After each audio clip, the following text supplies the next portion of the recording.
Okay, so here is the spine and the pelvis and the beginning of the legs. And as you can see, the sacrum is the triangle bone that sits between the two iliums, and the tailbone goes a little bit inward. The beginning of the vertebrae are still under the level of the ilium. So the first 5 lumbar somewhat underneath the ilium and some above the ilium. What I was thinking about us exploring today is the movement of the very, very lower part of the tailbone and sacrum and the lumbar before we get to the main part of the lumbar, because it's very easy to move this section, but we know very little about this section. So I was hoping that we can explore it, and we're going to explore it being on all fours, where we can kind of like move the tailbone up and down and try not to go right away into the upper lumbar section. Okay? So I'm going to put and we're going to start by laying down.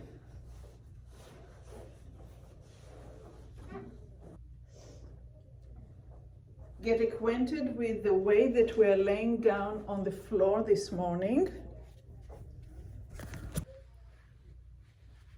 And again, just allow yourself to take this time and give yourself the permission to just be selfish in a way that you are finding out more about yourself.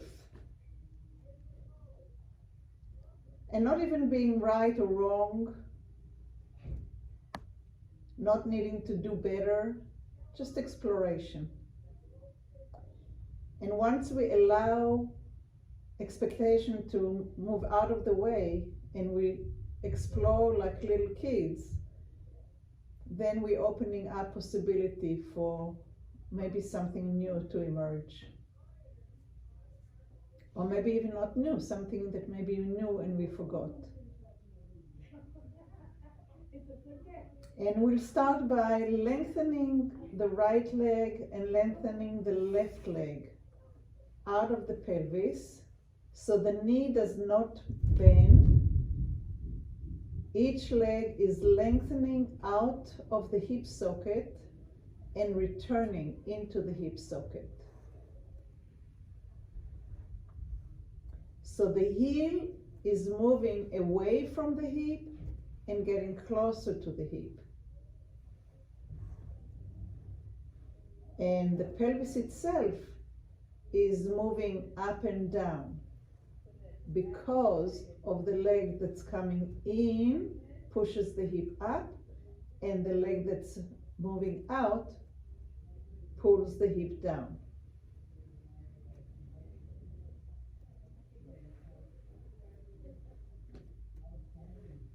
And you can do it one leg at a time and pause in between, or you can go at the same time. When one goes out, the other one comes in.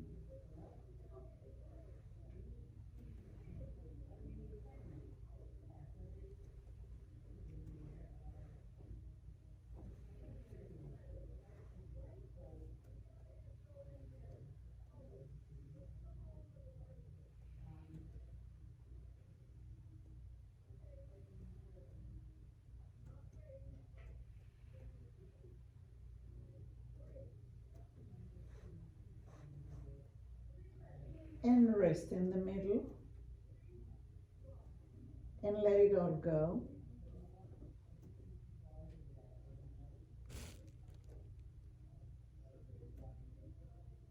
And choose only your right leg and bring it up and pull it out. So now the right leg is moving independently to the left leg. So the right side is moving, and notice how it affects the left side. What does it do to the pelvis to the ilium bone, even without moving the leg. And maybe it does something to the lumbar. Maybe there is a side bending in the lumbar. What happens to your right shoulder and the right side of your neck? Do you feel a slight contraction, a movement of your neck? Does your right ear come a little bit towards your right shoulder? And let it go. And just for a brief second or two, just notice the difference between the right side and the left side. And cease from doing anything. And let's go to the left side and move only the left leg into the ilium and out. In and out. Gliding it in and gliding it out without effort.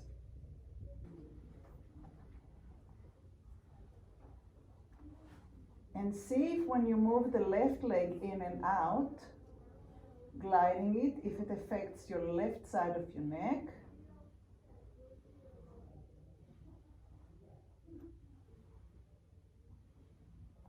Does it affect the left side of your lumbar? And let it all go. And rest. Compare between the left side and the right side.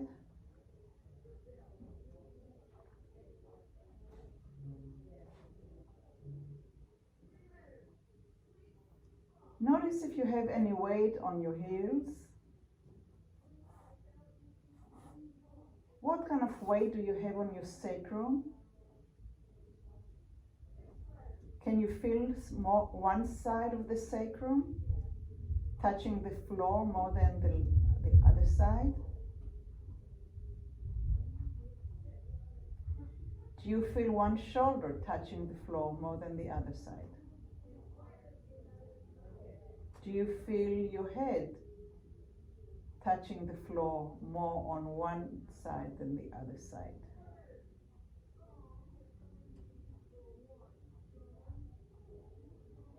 And go ahead and roll to the side, and from the side come up and get yourself into all 6 feet, knees and hands.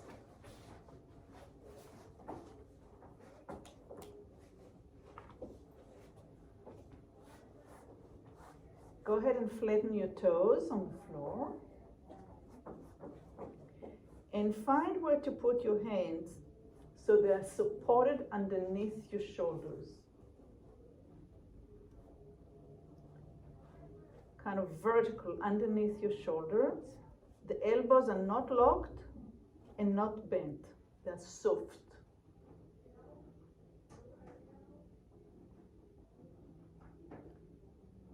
And start pushing the right leg into the ilium and out of the ilium, just like we did laying down. Push the right femur into the ilium bone and out. In and out. And start detecting the movement of that side of the ilium coming up to a side bend of the lumbar, just like we did in laying down.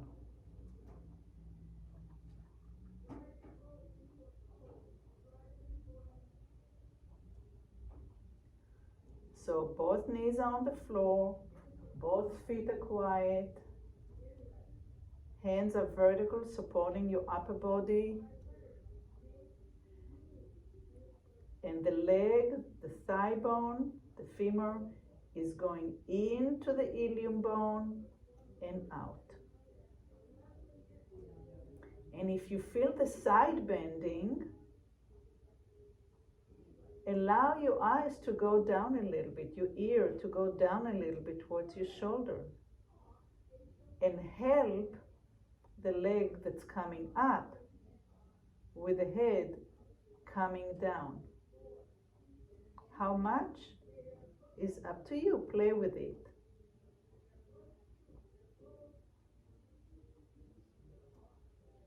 I kind of, in my mind, I have an image like I'm in the party and I'm trying to get the person I came with to let them know that I want to go home.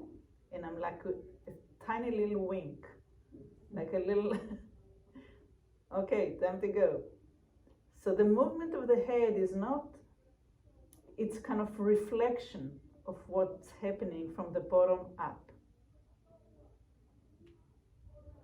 In our nervous system, we can go work from the top down, but we can also work from the bottom up.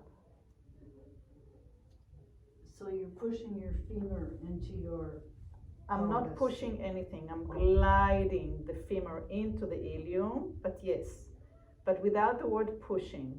Okay. It's a gentle move. It's kind of going in and see how it affects the ilium to move up and down.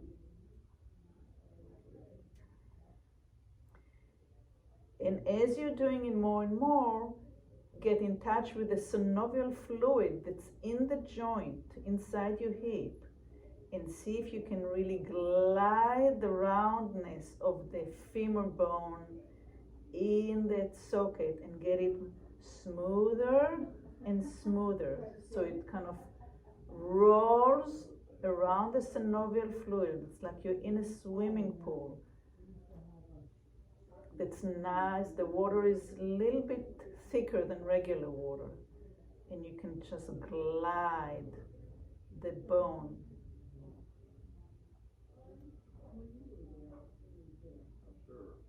So are you kind of making a circle with your...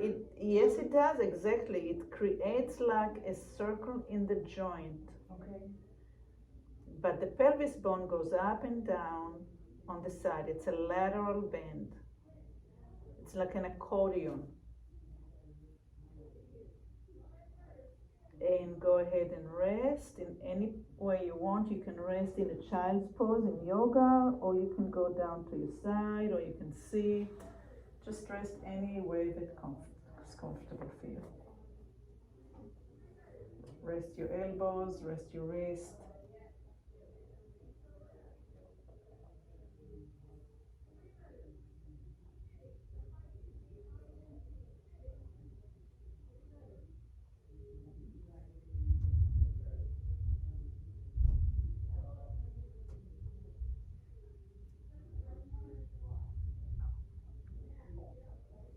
And let's come back up to all 6 feet, knees, and hands. The hands are vertical underneath your shoulders. And we're gonna do the same movement with the left leg, getting the leg to come into the ilium, into the socket.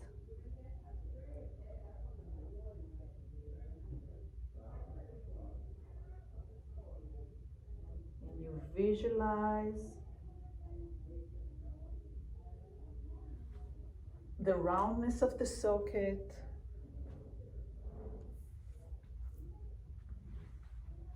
Can you just see if I'm doing this right? You find it. Is that... Yeah. Okay. No, we're going, if this is your left leg, you're going in and out. Don't move here. It's only that side. Like that. Yeah.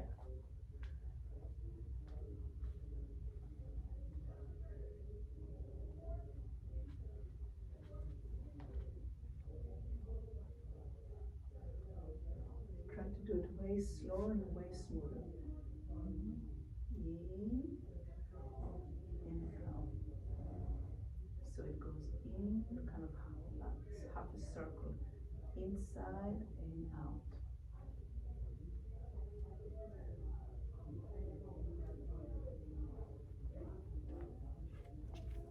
And go ahead and come to sitting.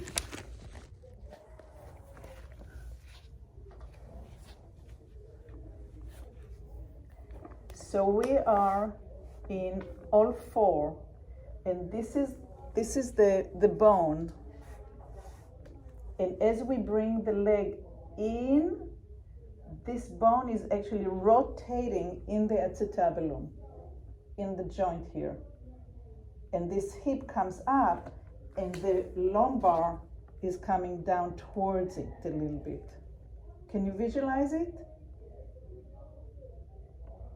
So that roundness is a very, very small movement, but it gets moving into the ilium and into a side bend here, and even to a small side bend in the neck.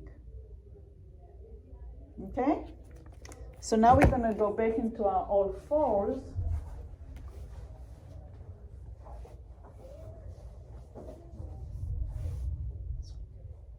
And we're going to move the right one up and the left one down. And the left one up and the right one down. And don't worry about the size of the movement, but visualize the head of the femur rounding and going up into the socket, and the bone has to come up with it. So something has to give, so the lumbar is moving. And you're moving like an accordion. You have a side bend and a side bend. So this section, a side bend and a side bend. You're trying to move this side bend and a side bend. You want to have your toes quiet.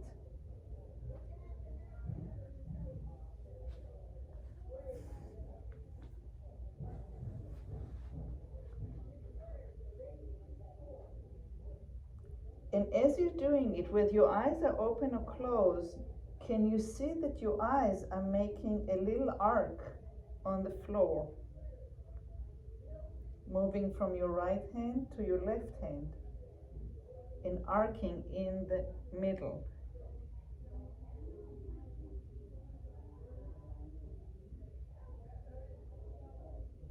And if it doesn't happen, try to make it happen in a very, very small, easy way.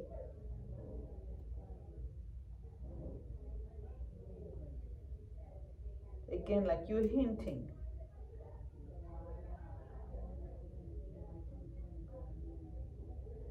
And come to sitting and rest your hands.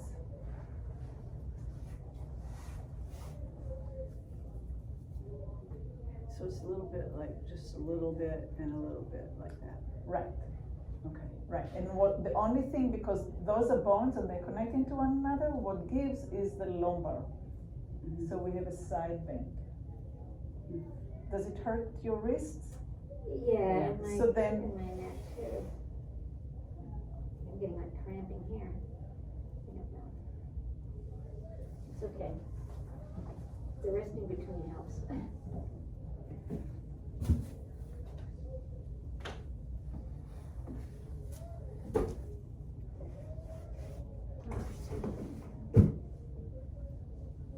okay, we're gonna go back into all fours, just a little bit longer. If it's absolutely, one of the ways you can help your wrist is by making kind of a fist with open fingers. And see if that helps. Okay, so from here, now, when your right pelvis comes up, instead of the eyes going to the right, go with the eyes to the left. And when the left hip comes up, instead of going with the eyes to the left, take your eyes to the right. So as the right hip comes up, the eyes goes to the left hand. And when the left hip comes up, the eyes will go to the right hand. And the head does the same thing with the eyes. The head and the eyes are going in both directions, opposite of the hip. When the hip is to the right, the head and the eyes are to the left. When the hip goes up on the left, the head and eyes are going to the right. And see if you can make it as if this is the natural pattern for you.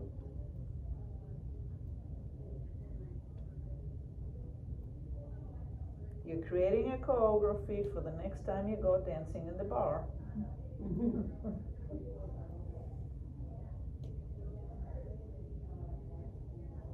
It's walking. It's walking. And go ahead and rest the poor hands.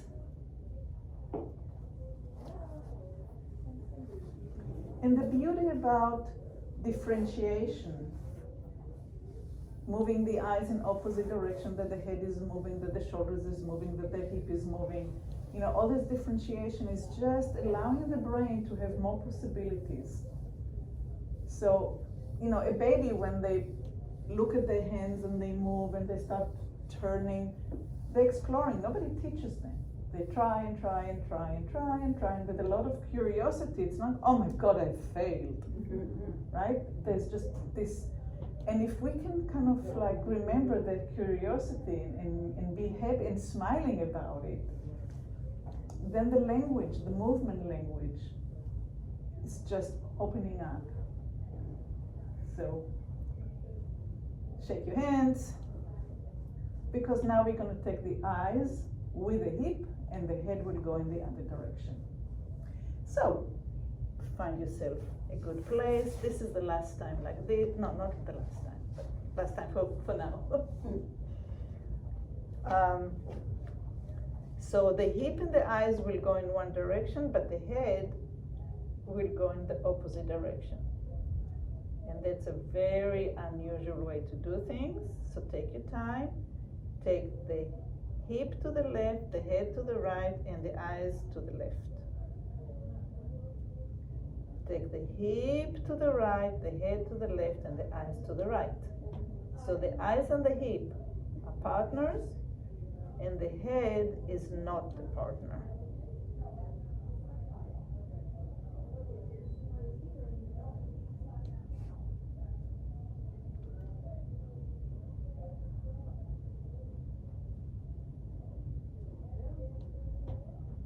And whenever you need to rest, rest.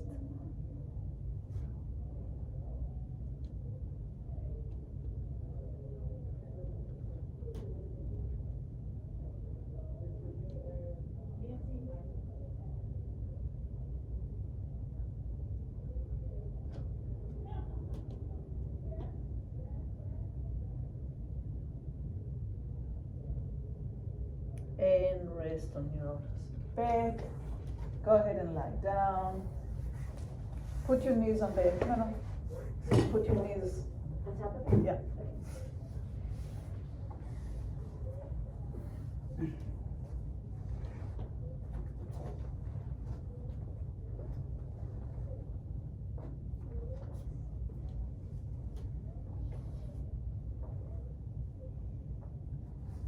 Go ahead and bend your knees so the feet are pointing up and the feet are placed on the ground. Lift one knee and drop. Lift one knee and drop. Good. And from this position, we're going to move the tailbone down towards the floor, creating a little bit of an arch on the lumbar. And then we're going to soften the lumbar and we're going to glue it like we're gluing a wallpaper. We're going to melt it into the floor and the tailbone will come up towards the ceiling. Again, I'm going to share with you my image of like a cat laying down or a dog laying down on their back, and I'm pulling their tail up a little bit, tugging at the tail. Not pushing, but not pulling hard, just tugging. And then you let go of the tail And you bring the tailbone down towards the floor, and the lumbar, the lower back, is arching up, but don't arch it with muscle power. Think about the bones. Think about the tailbone touching the floor, so it creates like a little bridge, and then softening and softening and softening the ilium and the sacrum and the lower back into the floor, so the tailbone is being tugged up.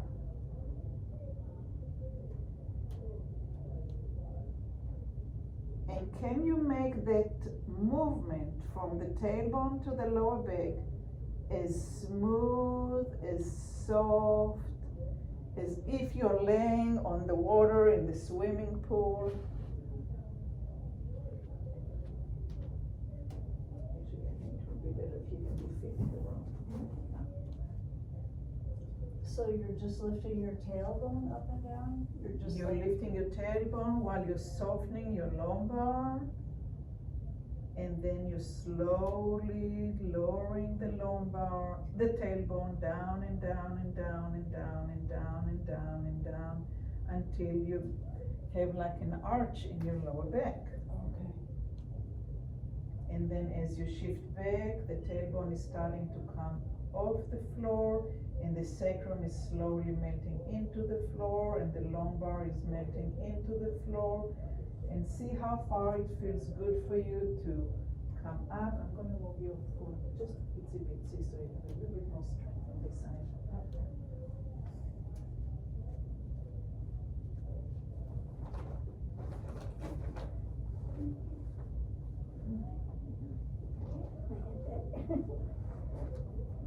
Like that? Yeah, my neck is just depressing, so it's too. It's not enough? Yeah.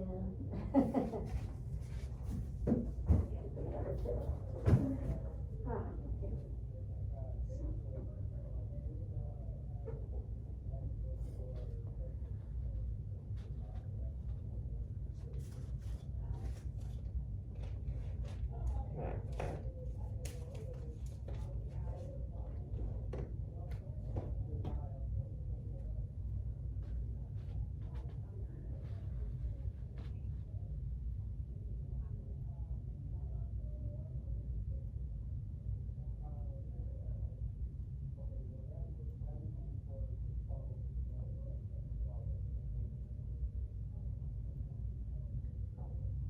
How far can you go without engaging the muscles to contract and feel effort? How much can you do by pushing the feet into the floor and lifting the tailbone because the feet are supporting you, and the lumbar vertebra can melt into the floor?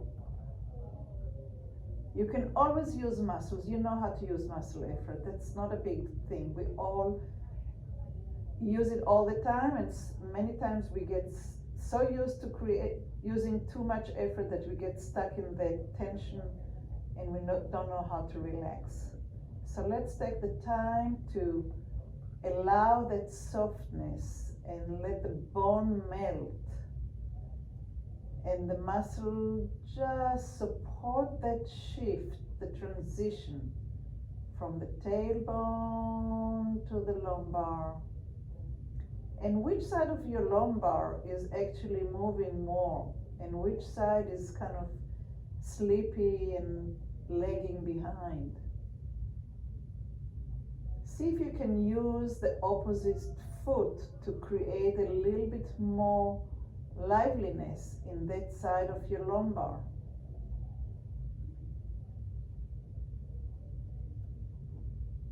Kind of with invitation. Not with force, not because something is wrong.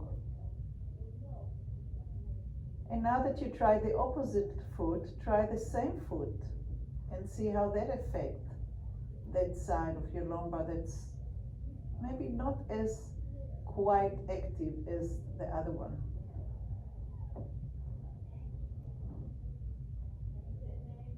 And now try with both feet.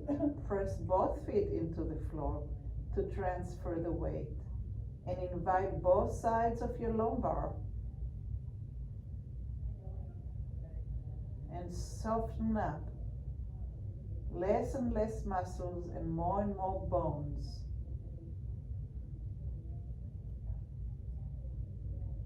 And next, try pushing the heels and see how that affects the melting upwards.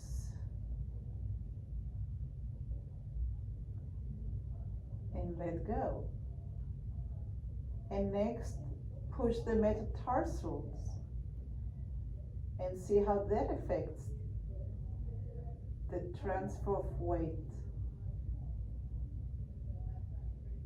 For me, it doesn't do a thing. And now try with your toes. Anchor the toes into the floor. And that feels even worse to me. But our puzzle is different. And let it all go and lengthen your legs.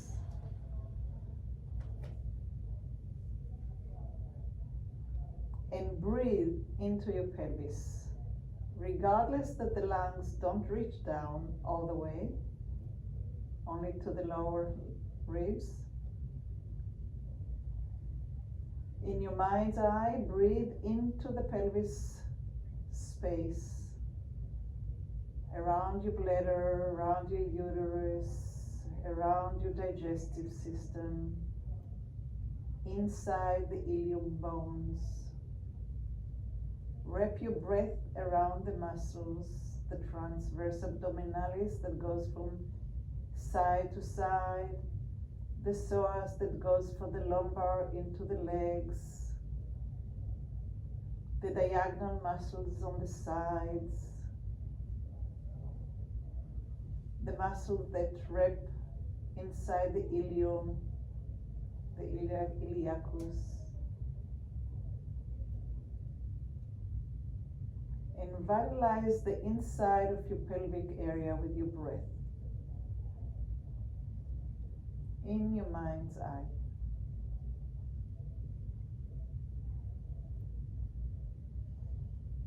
And next, roll to the side, and from side to sitting, and for the last time with the hands on the floor and the knees on the floor and the feet on the floor.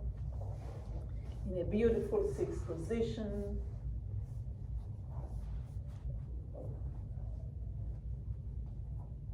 This is the last time we're going to use this. Susan, if you can bring your hands a little bit, no, the opposite. There, that you have a little bit more space there. Yeah, okay. And we're going to visualize the tailbone and think that you're a tiny little dog with a little tail, and you're lifting your tail up and you're letting it down, and you're lifting your tail up and you're letting it down. And try not to get to the lumbar. Just relax something in your pelvic floor. Widen the muscle. There's two triangles sitting there between the front of the body and the back of the body, and see if you can widen between the sitting bones and kind of stretching those muscles a little bit to allow the tailbone to come up 0.5 millimeter. I mean, we're talking about nothing. We're talking about a sensation of letting go the tight muscles at the bottom of our bodies, between the front and the back. Two triangles, and the sitting bones can widen. So now let's think about just the sitting bones. Bring the sitting bones towards one another and away from one another. You're trying to bring the sitting bones into the center of the body and out. There would be a movement under your knees as the bones coming in towards the center the muscles inside your inner leg will work, and let it go and widen it wide like a peacock that's about to open their feathers. Actually, they go. Have you seen those? How they shake their. So that kind of a shakiness.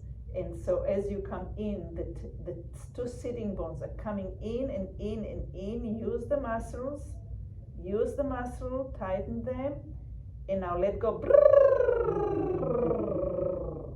And open between the sitting bones. And bring in the sitting bone. And if you need to change the position of your hand, change the position of the hand. If you need to go to the knees, to the elbows, go to the elbows. Find a way that you can keep on working with the sitting bones for a little bit longer, but without hurting your hands, your wrists.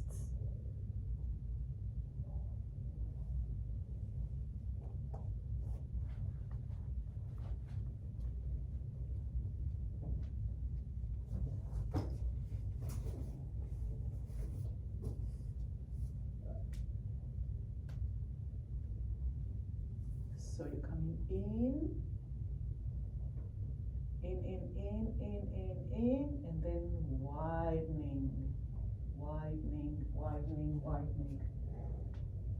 And you're coming in, yes, and really widen, completely widen. And coming in, of course, your own timing. And once you come out and everything is nice and wide, now lift the tailbone and show the feathers up above your head and slowly transfer the movement into the lumbar. And then relax the peacock feathers and bring the tail into a neutral position. And again, widen the sitting bones, allow the tailbone to reach out and then up, and very gently shift the weight into the lumbar. Notice how the movement comes all the way up your back and the eyes are moving forward, probably a meter in front of you. And then you relax and the eyes go straight down in between your hands. And the tailbone, the sitting bones are widening. The tailbone is peeking out like the head of a turtle. And then it opens up the feathers like a peacock and you transfer the weight. The feathers are coming up over your head. Your neck is arching just a little bit, so your eyes are looking about a meter in front of you.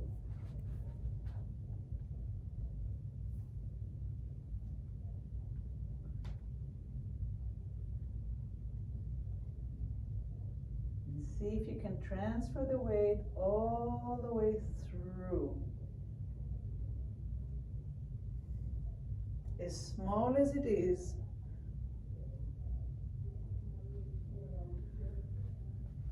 wonderful.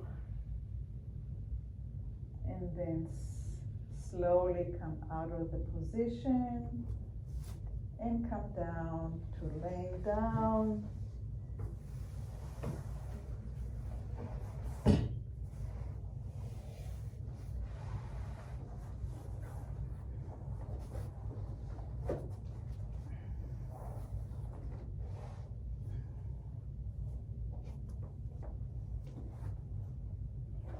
And notice the position of your tailbone between the two ilium bones.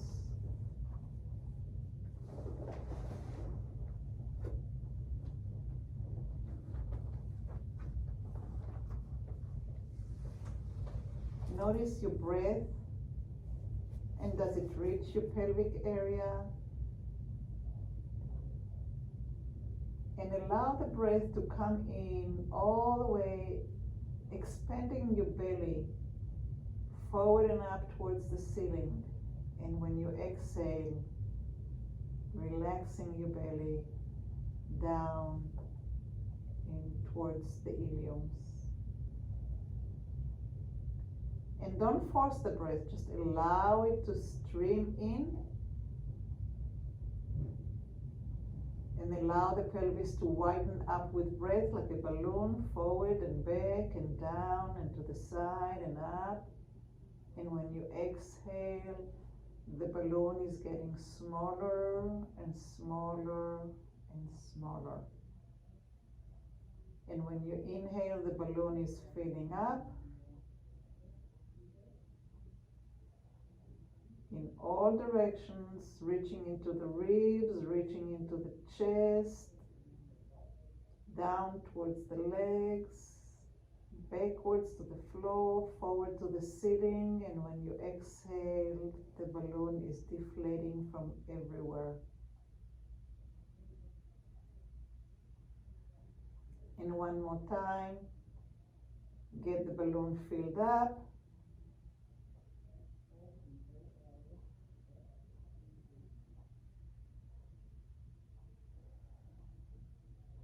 And let the balloon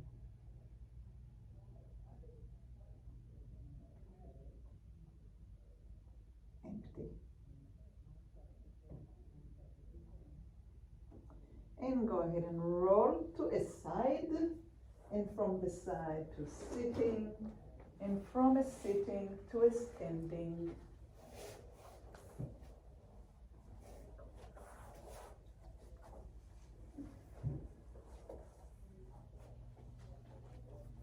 And as you stand, breathe into your pelvis and into your belly.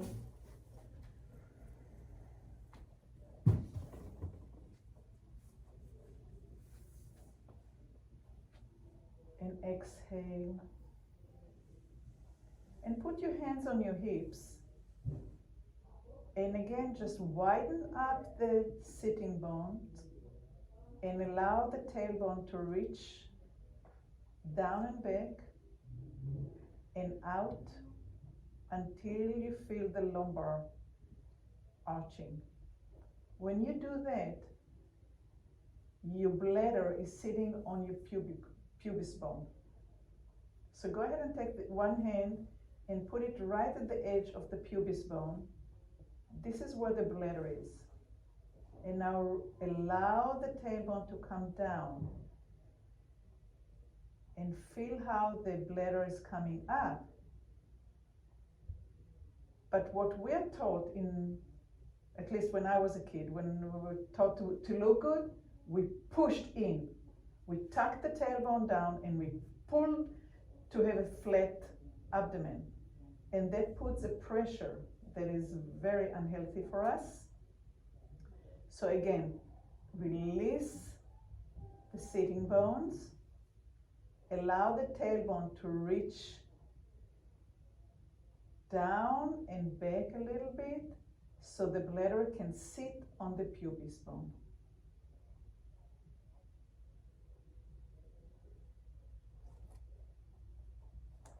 And with that, I send you to practice. Thank you so much.